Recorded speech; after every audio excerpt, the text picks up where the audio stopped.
Olá, estudante da segunda série do ensino médio, tudo bem com vocês? Professores, pais, responsáveis e todos que nos acompanham.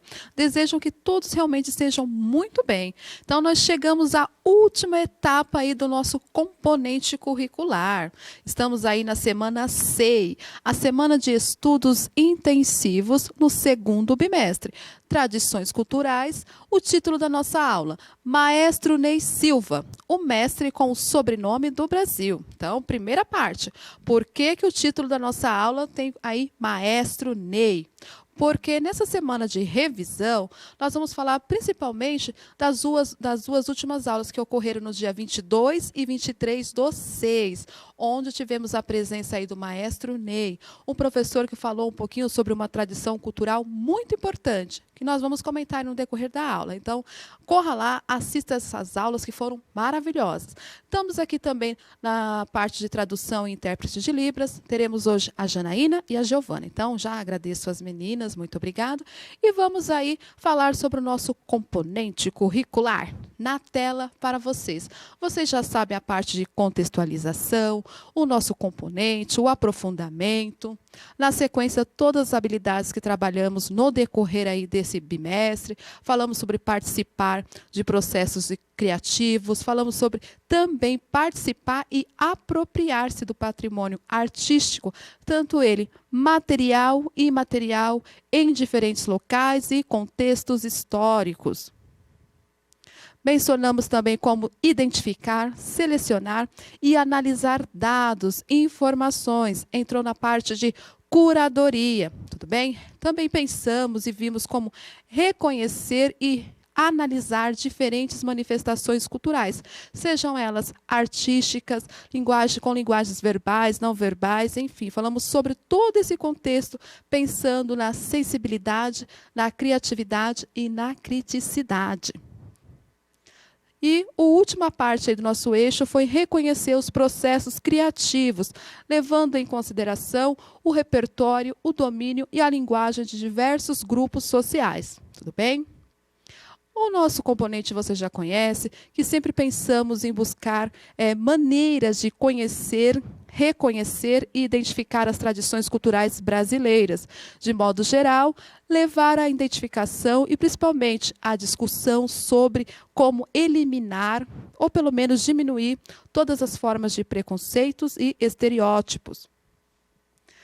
Aí tem para vocês o nosso componente, como que foi realizado durante esse semestre, no caso esse bimestre, o que o nosso aprofundamento contribui para o seu projeto de vida, questões que chamaram mais atenção em relação ao nosso componente, e a parte da interação, aí, todo o aprofundamento, tudo bem? E a última parte, como hoje é uma revisão e também a nossa última aula, né? Já digo para vocês que foi muito bom, tem sido, né, maravilhoso ter a companhia de vocês. Então, muito obrigada, já agradeço nesse primeiro momento. Na sequência, eu deixei aqui para vocês a parte do nosso percurso. Durante o nosso componente, fizemos essa trajetória. Então, tem aí para vocês o nosso painel. Falamos um pouquinho sobre manifestações culturais, sobre valores, falamos a questão dos personagens, falamos também muito sobre a questão do registro, pensando nas expressões. E na última etapa foi a parte de produção, sobre figurino e adereços, ou figurinos e adereços. E elementos visuais também apareceram aí na nossa trajetória, sempre pensando, né, o que é cultura, manifestação, patrimônio material, imaterial. Aí você criou o seu mural, foi a última atividade do primeiro bimestre, onde você colocou essas referências que eu mencionei, sobre o que é cultura, manifestação. Lá também, provavelmente, você deve ter anotado ou colocado no seu painel digital ou painel físico aí na sua escola, algo sobre maracatu, capoeira, samba, teatro, enfim. Algumas aí das tradições que estudamos no decorrer desse bimestre. E o último que estudamos foi capoeira. Ao fundo aí tem para vocês a imagem de pessoas jogando capoeira. A primeira imagem parece um pôr do sol ou um entardecer, não sabemos se é o entardecer ou o amanhecer, na verdade, né?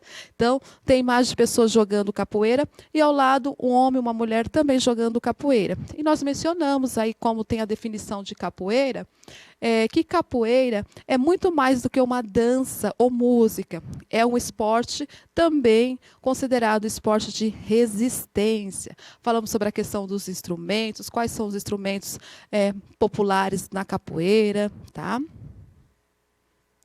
Outra questão. Uma das aulas, como mencionei, o professor Ney Silva esteve aqui conosco. O professor e maestro Ney Silva. Tem a biografia do maestro Ney Silva, mas eu vou pedir para tirar aí um pouquinho da tela, porque para falar da biografia do professor Ney Silva, eu sei de cor, né? Como eu mencionei na aula anterior, o professor Ney, ele foi meu professor no ensino fundamental. Então, em 1996, eu já tinha aula com o maestro Ney Silva. Ele era professor de arte na época, e toda a questão de entender músicas populares, entender músicas ancestrais, valorizar diversas culturas, aprendi com o professor Ney. O professor Ney, então, ele trouxe, já trazia para nós essa questão da música dos vissungos, que talvez você nunca tenha ouvido falar. O que é vissungo, professora Silene? Para que serve vissungo? Os vissungos são o quê?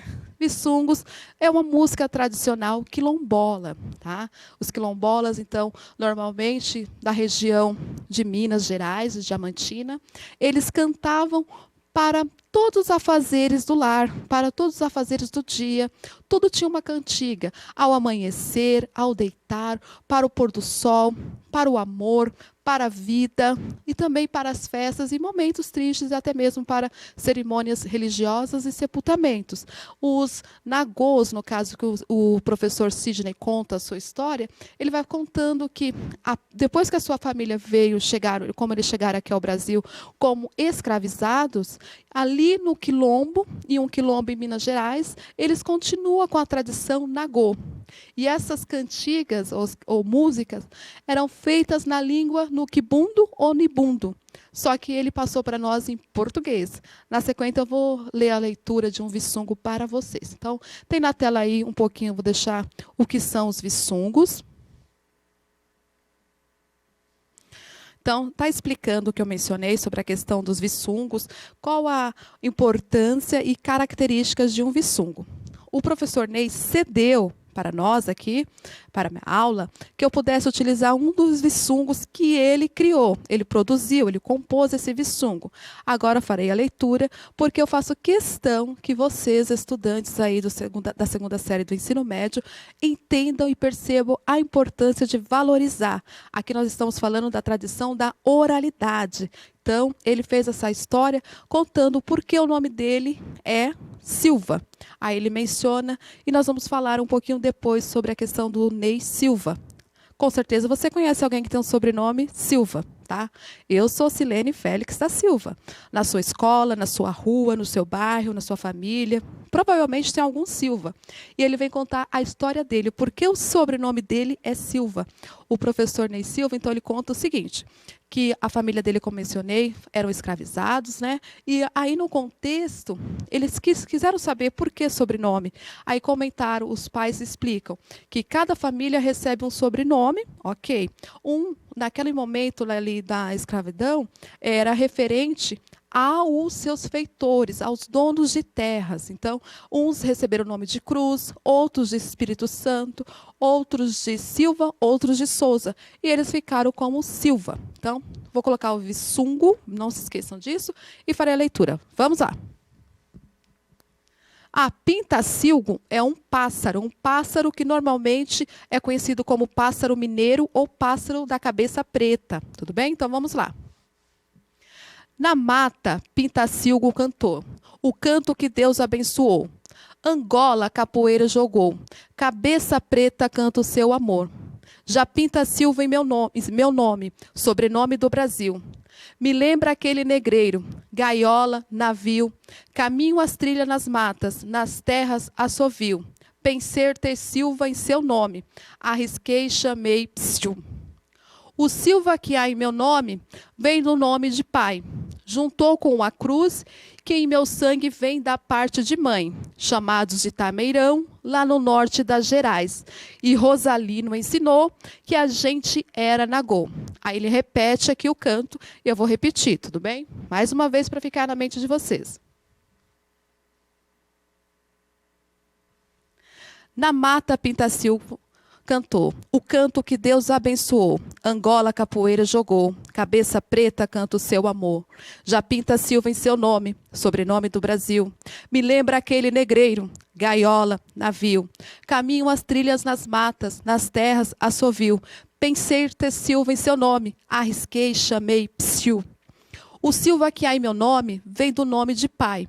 Juntou com a cruz, que em meu sangue vem da parte de mãe. Chamados de Tameirão, lá no norte das Gerais. E Rosalina ensinou que a gente era Nagô. Nas matas, Pinta Silva cantou.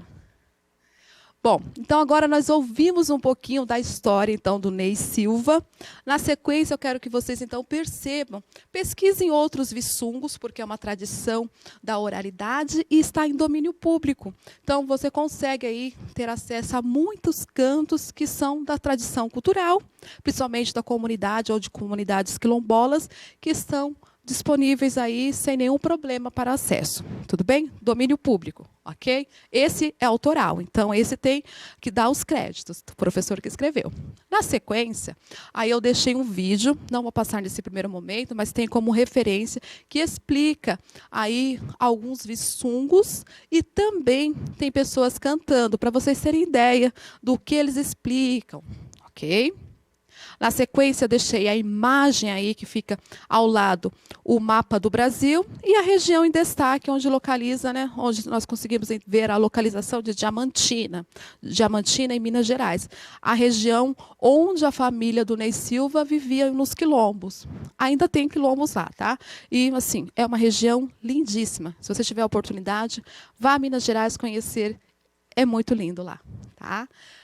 Outra tradição cultural que nós mencionamos na aula. Então, vamos recapitular aqui. Falamos sobre folias de reis, o que é ou o que são essas folias, como que funciona em cada região, tudo bem? Então, hoje é só revisão. Na sequência, também falamos um pouquinho sobre o que é o kuduro, o estilo musical, de onde vem, como surgiu, sempre mencionando a região, qual o local, tá? Passando algo específico do local. Isso é muito importante. Falamos também sobre o toré.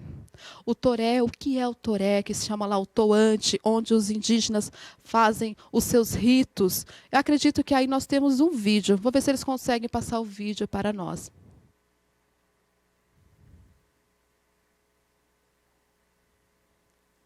O outro olhar de hoje veio do interior de Pernambuco. Vamos mostrar um importante ritual indígena, o toré. O vídeo foi produzido pela Associação Estação da Cultura da cidade de Arco Verde.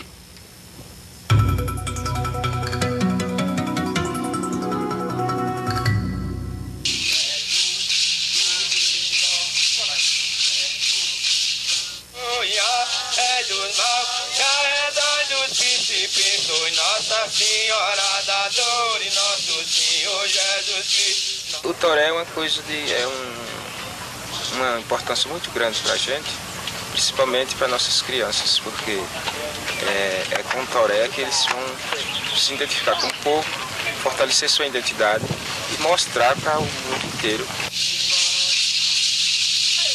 Através do toré é onde a gente temos força, coragem, fé e garra para lutar pelos nossos direitos.